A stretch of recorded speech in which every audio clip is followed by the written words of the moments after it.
Olá, queridos, estamos aqui hoje com o propósito de gravar o nosso quarto vídeo dessa série que a gente está esclarecendo sobre jejuns, propósitos e votos. Se você não sabe a diferença ainda dessas três coisas, você deve assistir o nosso primeiro vídeo. Se você quiser saber como que devam ser os nossos sentimentos, as nossas emoções quando nós estivermos fazendo um voto, um propósito ou um jejum, ou uma campanha de jejum, você deve assistir o segundo vídeo. E se você quiser saber a fidelidade, o nível de fidelidade que nós precisamos ter para fazer essas três ações, você deve assistir o terceiro vídeo. E hoje a gente vai falar aqui sobre uma cena muito interessante que Jesus vivenciou e que nos fala de uma forma muito esclarecedora acerca do jejum.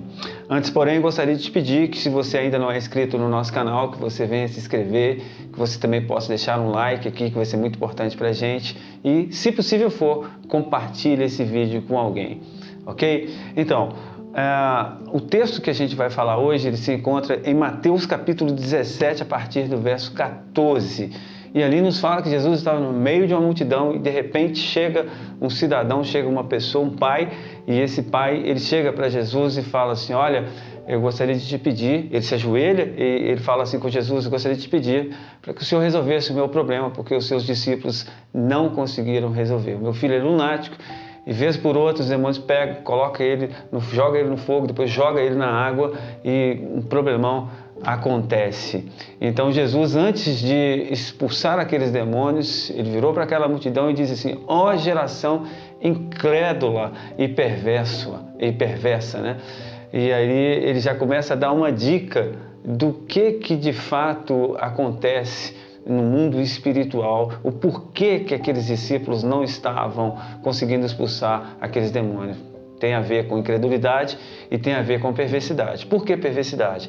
Perversidade, ela atrapalha o processo de crença, de credulidade, né? A pessoa se torna incrédula quanto mais perversa ela for. Essa é a realidade. Então Jesus pede para trazer o menino é trago, e ele então imediatamente expulsa aqueles demônios, e os discípulos ficam admirados por entender. Na verdade, Jesus já tinha falado né, que era a incredulidade e a perversidade, mas aí aqueles discípulos, no particular, eles falam com Jesus: Jesus, por que nós não conseguimos expulsar esses demônios? Jesus, ele então diz para ele aqui, olha: por causa da vossa pequena fé. Ele colocou o nível de fé.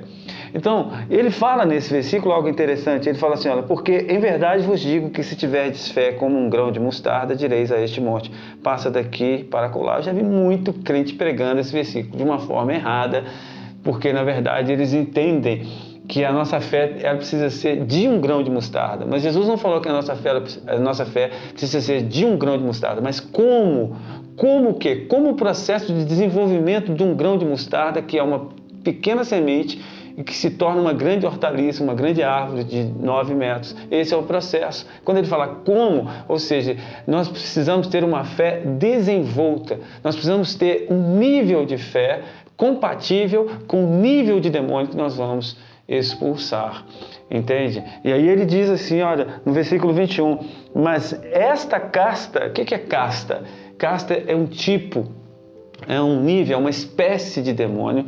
Essa casta de demônios não se expulsa senão pela oração e pelo jejum. Aí ele fala do jejum.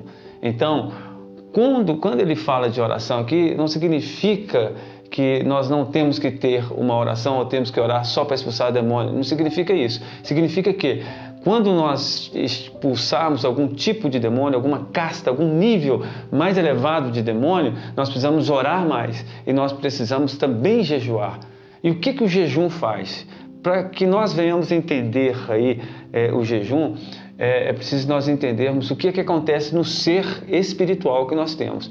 Existe dentro de nós uma força, que é a força da carne e a força do espírito, né? Então, quando a gente jejua, a gente quebra a carne e fortalece o nosso espírito e potencializa a nossa fé, que é a arma que nós precisamos para expulsar o quê? Os demônios. Então, Jesus estava falando assim, olha, quando você orar intensamente, quando você jejuar, o que você vai fazer? Você vai potencializar a sua fé e ali como ele explicou, que a incredulidade era o motivo pelo qual os discípulos não conseguiram expulsar aquele demônio, através da oração mais fervorosa e através do jejum, eles conseguiriam então essa arma que estava faltando para eles, que era a fé. Então, em outras palavras, nós precisamos entender que o jejum, ele potencializa a nossa fé. É isso que o jejum faz. Amém? Mas a gente precisa entender que existe uma diferença entre dieta e jejum. A dieta é importante você fazer uma dieta, mas dieta é diferente de jejum. Existe uma diferença também entre uma greve de fome que a pessoa faz, ou a própria fome em si, do que jejuar. Tem muita gente que está jejuando, acha que está jejuando, mas na realidade ela está passando fome, ou então está fazendo uma greve de fome. Que a greve de fome você faz por um cunho social ou político, mas o jejum não, é por um cunho espiritual, é para potencializar a sua fé. Amém, querido? Então eu deixo aqui esses esclarecimentos para você.